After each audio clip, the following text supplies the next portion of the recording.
Hey guys, so it's been a few days since we soaked the cardboard body blank for the electric guitar in the wood hardener, and I'll tell you the saga. So I guess the good news is, so when you buy this stuff in quantity, this is PC Petrifier wood hardener, a gallon is about 50 bucks, and luckily it maybe took a third of a gallon, roughly.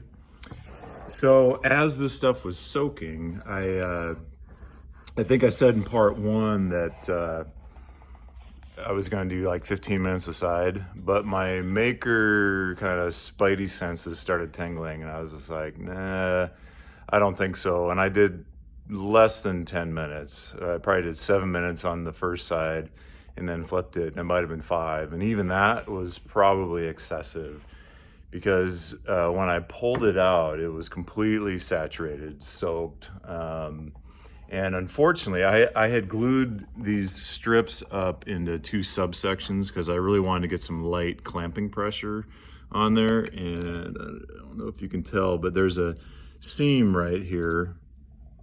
It's right there. You can kind of see some construction adhesive squeezing out. So as I pulled it out of that fish tank, it actually started coming apart along that seam where I glued those 2 subsections together like the day before.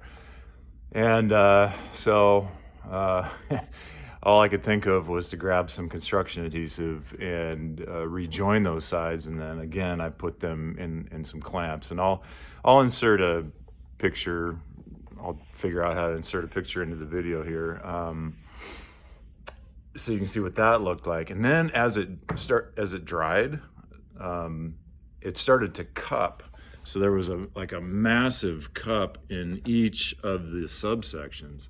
So then I had to throw a piece of plywood and a bunch of weight on here to let it finish drying. And that will also be in the video. You'll see the clamps and the weights and stuff. But I'm hopeful now. It seems like it's a pretty solid thing that should machine. I mean, it's not completely stiff, obviously. It does flex ever so slightly. I'm not sure if you can see that. Yeah, you can see that. It does flex, but I think it'll play.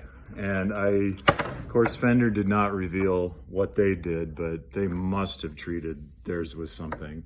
I'm still pretty confident that the 50/50 diluted white glue would work just fine for this application, and that would be quite a bit cheaper than the wood hardener.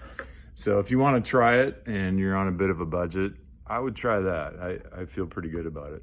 So next, I'm gonna try to do some machining. I'm gonna try to first thing I'll do is route the pockets. I'll route the pocket for the neck and pickups and electronics, and then we'll cut it out and see if we can shape it. I don't know. Stay tuned for part 3. Be good. Cheers.